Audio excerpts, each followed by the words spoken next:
So now we come to Volume 2 of the Deadpool Classic Collection, and I kind of have mixed feelings about this volume. It looks like it's going to be fun. It's got him fighting the Hulk. It's got some ugly colors on the back, but this continues the Joe Kelly run. And so it's not, I'm going to say it's about, I'd say it's not half bad. It's probably exactly half bad. The first issue's not bad. It's kind of just establishing his home life. We're seeing a bit more of the human side of Deadpool before he puts on the mask and the costume, him with Blind Al, them arguing.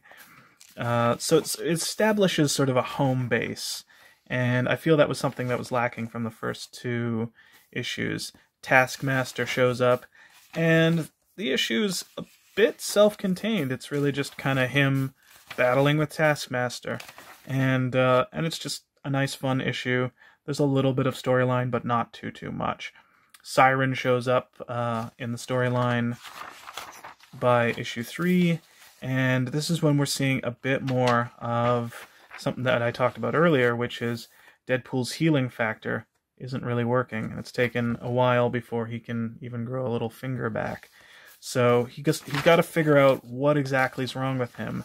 And he kind of, at some point, he asks Siren for help, and eventually I believe they track down Dr. Kilbrew, who was a part of the Weapon X project and had sort of did that to him.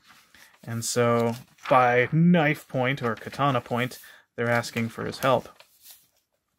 And I think at the very beginning of this, or pretty close, he says, you need some kind of irradiated blood.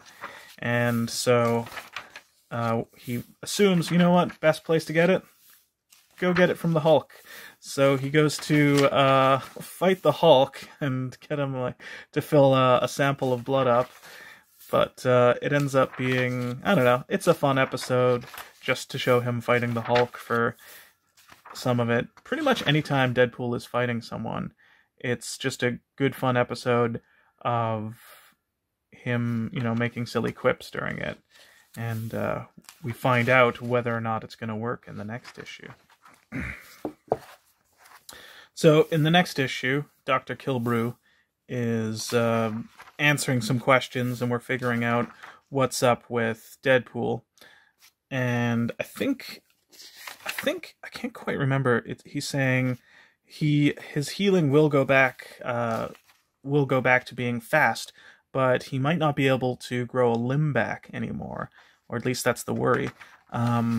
Meanwhile, T-Ray, we're seeing a bit more of his character, and he's starting to kind of bully people around and take over Hell House now that Deadpool is kind of out of commission, and Deadpool's still planning on killing Dr. Kilbrew anyways, and Siren is trying to stop him from doing that.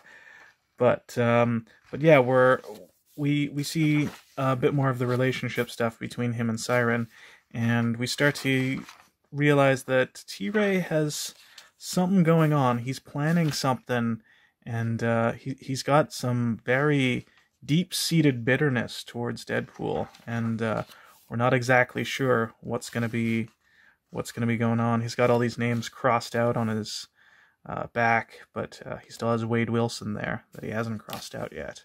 So it's a beautiful moment and a happy ending between the two of them. And then when we get to this is recorded, this is released in release order or whatever. There is this issue called Deadpool -1, where it has a whole story of Zoe, and it's a flashback. So they thought, oh, let's have it in the style of the 70s and 80s and maybe very early 90s kind of comics.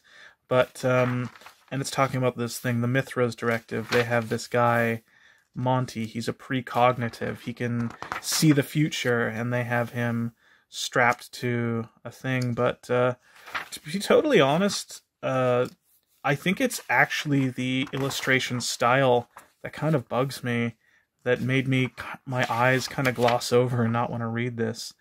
There was something, there's just something about, I don't know, just seeing those color schemes that made it kind of difficult to care about the storyline. And I know that's strange, but yeah, there's Monty.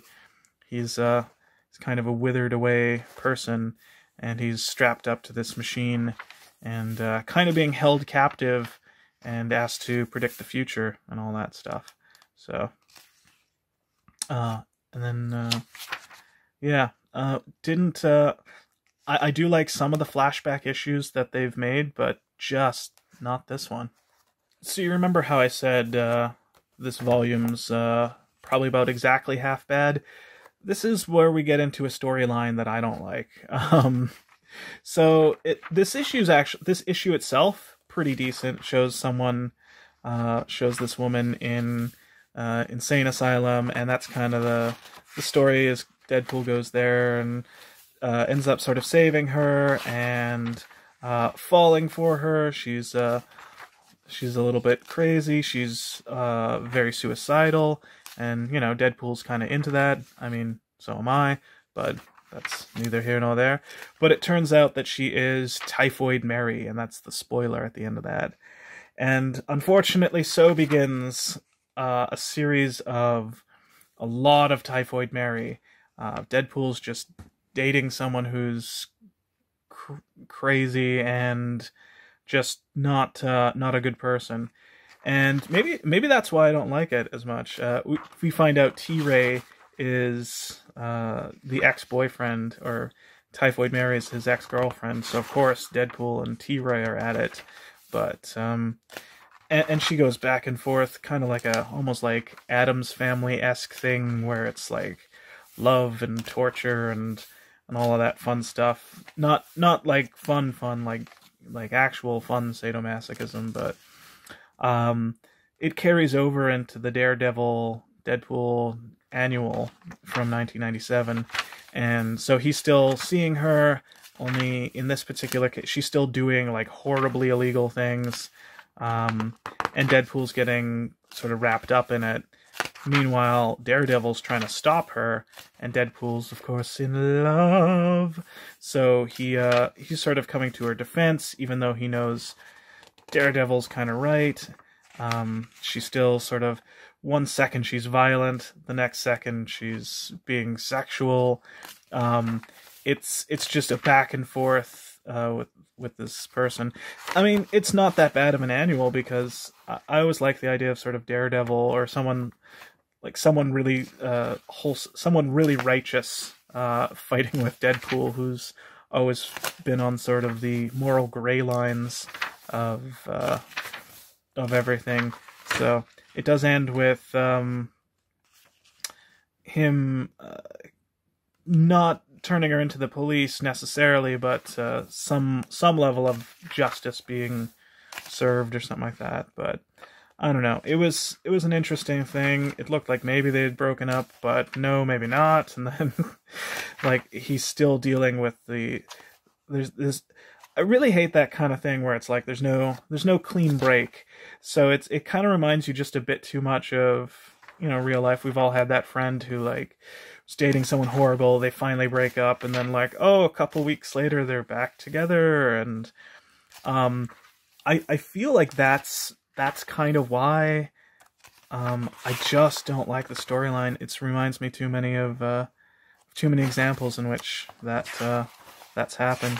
And there's fun little bonuses and behind the scenes stuff at the end. But so yeah, I think just the front makes me want to read it. The back makes me remember what one of the story arcs is. So that's I give this a meh out of meh. Thank you for watching, and as always, stay cuddly.